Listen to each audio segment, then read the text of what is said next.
Previously on the Undercover Insurer.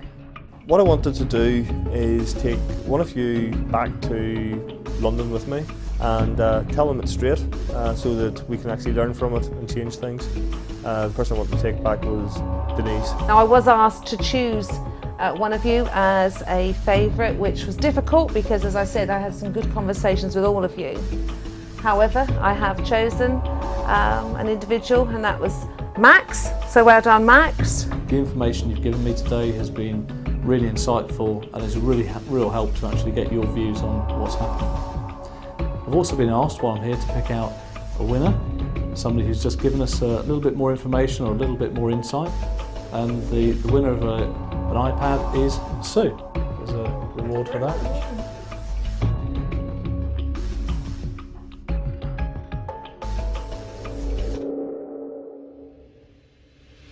3 insurance professionals were given the mission to find out what brokers really thought of insurers.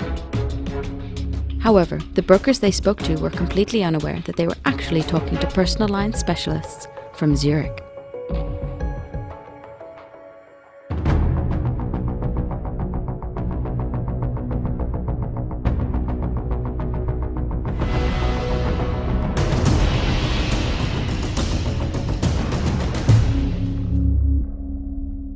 Having each visited a broker, it's decision day for the undercover insurers, Gareth, Trudi and Ian, as to who should be crowned the overall winner. The 3 have gathered at the Zurich offices in Whiteley to discuss the candidates in the running for the top prize, a £1,500 personal development fund. So it's reached that time.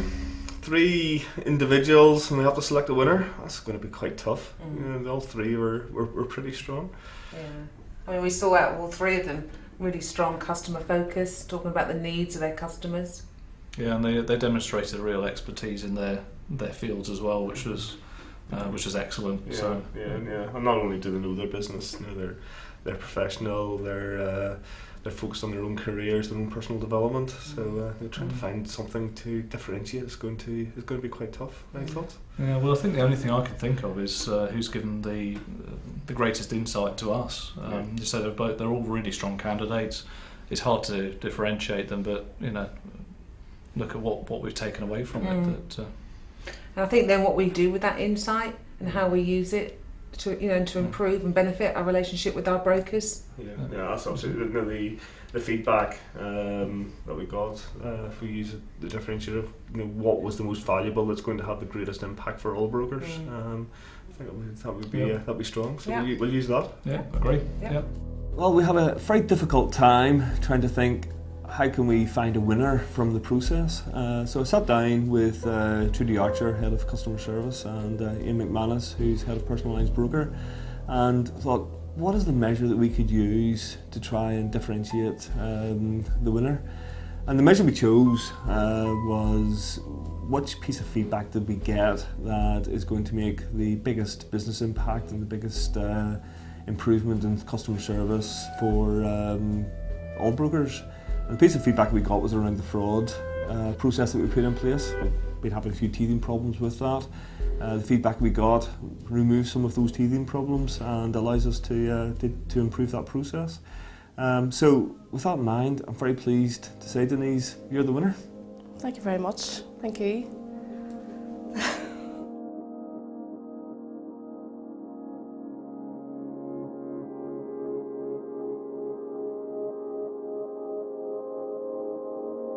Gareth, Trudi and Ian have invited Denise to spend a day at Zurich, meeting different departments and sharing her experiences with the insurer's staff.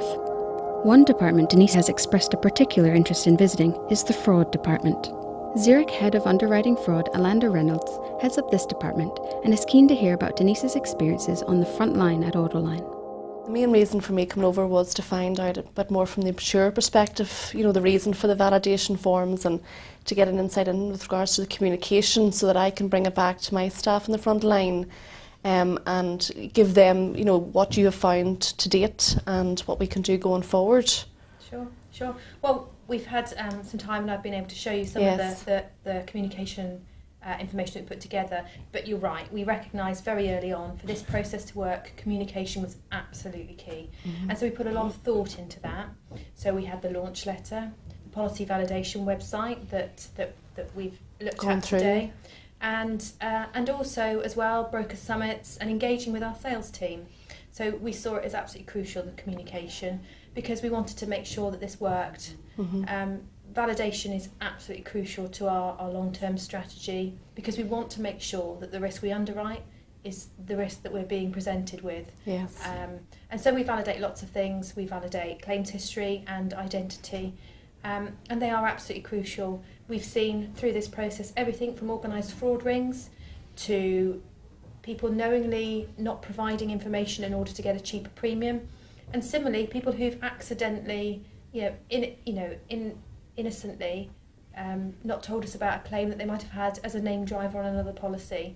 And hopefully what our process does is treats everybody as an individual and understands that the customer is your customer and you know them best, and we work with you to make sure we've got the accurate information we need.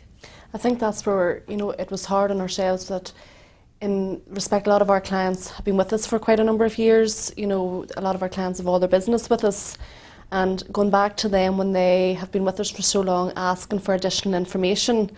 Now that was quickly rectified by yourselves by having a conversation to say, what if it's an existing client, let us see proof of the previous insurance, and then that's that file closed. So I think it's going forward, it's about the communication and talking more regularly, and anything that we're coming up against or that you're coming up against, having that open line of communication and trying to get it sorted sooner rather than later before it escalates. We recognise there's an element of test and learn with everything we do in this space.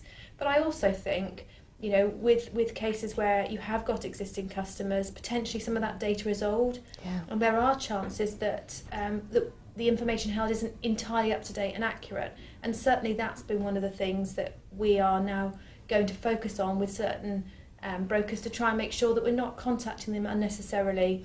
So we'll be launching reducing unnecessary validation leaflets, but that is also on our website as well. Yeah, I think for reference. What I need to do now is take that back to the frontline staff and show them the website, and because on looking at it with you this morning, it answers virtually every question that I would have had. You've thought about it a lot. You've taken everything on board, so it's now bringing it down to the people that are receiving the letters from yourselves or that are communicating with our clients to ensure that they know the reason behind it. And for me, it has been great. It's great to chat to you and great to get your feedback. And it's also good to know that some of the stuff we've already addressed. Yes. And some of the feedback has reached us. But I think as well, what it's also said to me is there's an opportunity to make sure that the communication is reaching the right people, and there's some more work to be done there. So I've been really grateful for your time and your feedback. Thank you. Okay, thank you.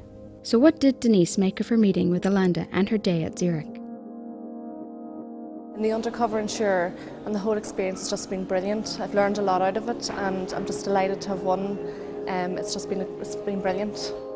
As to the Undercover Insurers themselves, how would they describe the overall experience? Well, I think it's been an excellent experience. It's been really useful getting the feedback off the people on the front line. And I think that's something that often as an insurance company we miss. We have a lot of engagement with senior stakeholders at brokers, and actually knowing what goes on at the coalface and the problems that people have on the day-to-day transactions is really important.